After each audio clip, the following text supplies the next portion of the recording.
बताएंगे या आपने सवाल पूछा तो राम जी का मुद्दा बना। मेरा निवेदन ये है, भाजपा ने कभी नहीं कहा हमको वोट दे दो हम मंदिर बनाएंगे। मेरा निवेदन ये है। नहीं मनीष जी, ये नहीं कह सकते आप कि आपने ये कभी नहीं कहा। आपकी पार्टी का आविर्भाव संयोग से जब हुआ तब देश में रामायण धारावाहिक का प्रसारण हुआ, देश में एक अलग तरह का विचार राम मंदिर को लेकर चला, उसको आप लोगों ने आगे बढ़ाया भी और ऐलानिया आपने कहा कि हम अगर सत्ता में आएंगे तो और इस स्थिति में आएंगे तो हम मंदिर बनाएंगे। तो आप आज ये कैसे करेंगे नहीं हमने ऐसा कभी नहीं कहा। जयप्रकाश जी मैं यही निवेदन कर रहा हूं। और दूसरा सवाल यही फर्क है कि ज्योति खंडेलवाल जी की पार्टी ने ऐसा नहीं कहा। वल्लभनगर चुनाव से पहले ठीक है, आपका मतलब क्या था, कटारिया जी का मतलब क्या था, उसके ऊपर तो अभी बहस कर लेंगे कि वो समुद्र में जाने की बात राम सेतु की थी या श्री राम की बात थी, श्री राम का विग्रह जो अयोध्या में स्थापित है उसकी बात थी। लेकिन वल्लभनगर चुनाव से ऐन पहले आपका ये याद दिलाना और जब जब चुनाव होते हैं वहां आपका ये याद दिलाने का आरोप आप लोगों के ऊपर लगना कि आपको उस वक्त याद आती है कि देखिए राम मंदिर हम हैं तो बन गया, नहीं तो राम मंदिर नहीं बन सकता था। हम हैं तो हमने इतनी मेहनत कर ली, हमने इतने सारे कागज खंगाल लिए, हमने इतने सारे साक्ष्य वहां पहुंचा दिए, नहीं तो अभी तक सब सोए पड़े थे। आप सीधे ये तो कह नहीं सकते कि हम चूंकि सुप्रीम कोर्ट का निर्णय है, लेकिन आप उसका श्रेय नहीं लेते, ऐसा है क्या? नहीं, मैं बताना चाहता हूं जयप्रकाश जी की श्रेय की बात इतनी सी है कि कोर्ट ने आदेश किया है और हमने जो कहा था वो ये कहा था कि राम मंदिर तो जो रोड़े हैं उसके बीच में बनने में उनको दूर करेगी भाजपा। हाँ, एक बात। हाँ। दूसरी बात, मैं आपको ये निवेदन इसीलिए किया कि ज्योति जी की पार्टी ने ये कभी नहीं कहा कि हम सत्ता में आएंगे तो राम मंदिर बनाएंगे। भारतीय जनता पार्टी ने कहा, ये मैं निवेदन करना चाहता हूं। और ये कहा तो फिर बताने की जरूरत क्या है, कि इनको क्या जरूरत आ गई क्वेश्चन करने की? आपने तो ऐलानिया कहा। ज्योति खंडेलवाल जी, मनीष पारिक कह रहे हैं कि हमने तो कहा है, ऐलानिया तौर पर कहा। हमारी पार्टी तो हिंदुवादी पार्टी, हमको स्वीकार करने में कोई शर्म नहीं है। हमने तो राम मंदिर को अपने एजेंडे में रखा, अपने चुनावी घोषणा पत्र तक में रखा। आप लोग उस सब से तो बचते हैं, कोर्ट में हलफनामा देते हैं कोर्ट में आप सरकार की तरफ से कि राम सेतु काल्पनिक है। और अब जब बहस होती है, जब बयान होते हैं, जब चुनाव का टाइम आता है, तब आप चाहते हैं कि आप भी हिंदू चेहरा लेकर के जाएं लोगों के बीच में। मैं यही कहना चाहती हूँ जेपी शर्मा जी, मैं बिल्कुल जो मनीष जी कह रहे हैं वही कहना चाहती हूँ कि आप बड़ा ऐलान करते हैं कि हाँ हम राम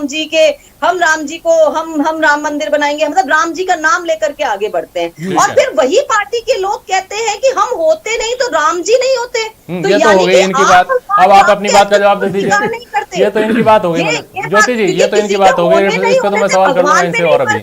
लेकिन आप ये बताइए कि आप इस बात पर ऐतराज कर रही हैं, आपकी श्री राम की भक्ति से जुड़ी हुई श्रद्धा को ठेस पहुंची है इनके इस बयान से, तो ये ठेस उस वक्त 2008 में आप जैसे कांग्रेस के आम कार्यकर्ताओं को नहीं पहुंची थी क्या, जब सुप्रीम कोर्ट में यह शपथ पत्र दिया जा रहा था कि राम सेतु काल्पनिक है, जिसके बारे में रामायण में बचपन से पढ़ते हैं कि राम जी ने बनाया?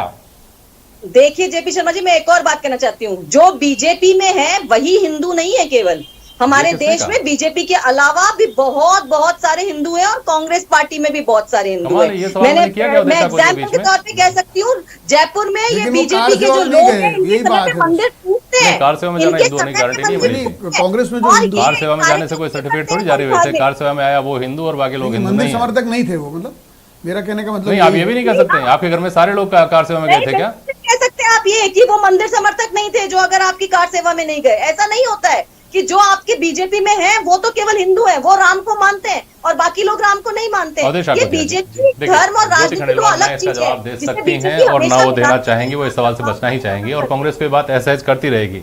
जैसे भाजपा को कटारिया जी के बयान ऐसा करते रहते हैं बीच बीच में, भले ही वो बहुत अच्छे संदर्भ में कहते हो अपनी बात, लेकिन वो राजनीतिक मुद्दा बनाने के लिए कोई ना कोई बात छोड़ देते हैं। उसी तरह से 2008 का जो ये 2008 या 9 का जो हलफनामा था, वो तो हमेशा कांग्रेस के सामने सवाल खड़ा करता ही रहेगा कि आपने राम सेतु को काल्पनिक माना था, तो फिर आप कैसे सरोवर में जाकर डुबकी लगाकर फोटो खिंचाते हैं और चुनाव में लोगों से वोट मांगते हैं हिंदुत्व के नाम पे या सॉफ्ट हिंदुत्व के नाम पे? कुछ कहना चाह रही है ज्योति खंडेलवाल? हाँ, मैं यही कहना चाह रही हूँ। आप ये कह रहे हैं कि राम सेतु का उस समय कोई हलफनामा जो दिया गया था, इसका मतलब ये है कि हम हिंदू ही नहीं रह गए। मतलब आप हिंदुओं के एक बहुत व्यापक आपने भारत के भारत की सरकार। अब एक मिनट, अगर आप इस मुद्दे पर आ रही है ना ज्योति खंडेलवाल जी, एक मिनट आप और मैं ही बात करेंगे। सुनिए ज्योति खंडेलवाल जी, मैं कतई नहीं ये नहीं कर रहा हूँ, मैं कतई ये नहीं कर रहा हूँ कि आप हिंदू नहीं है। ये सर्टिफिकेट तो अभी मनीष जी ने शुरुआत की थी, उनको रोका मैंने। अब सुन लीजिए ना पूरी बात। ये शुरुआत तो मनीष जी ने की थी अभी कि जो कार सेवा में नहीं गया वो हिंदू नहीं है। मैंने उनको टोका इस बात के ऊपर। अब आप मुझे समझा दीजिए, आप मुझे तथ्यात्मक रूप से समझा दीजिए कि अगर हम राम को मानते हैं, अगर हम राम को कल्पना मात्र नहीं मानते हैं, हम अगर ये मानते हैं कि वाल्मीकि रामायण सही है, हम ये मानते हैं कि रामचरितमानस सही है, राम हुए थे, अयोध्या में हुए थे, चित्रकूट से पंचवटी से सीता जी का हरण हुआ था और फिर लंका में ले जाया गया था, तो हम ये भी मानते होंगे ना कि भारत से श्रीलंका तक जाने के लिए उस वक्त कोई रास्ता तो था नहीं, जहाज तो था नहीं, तो राम सेतु बनाया गया था। तो हम यहाँ तो माने, यहाँ तो मान लें, और कोर्ट में जाकर लिखित में देख नहीं साहब कल्पना है, तो फिर कैसे चलेगा? बिल्कुल नहीं, हम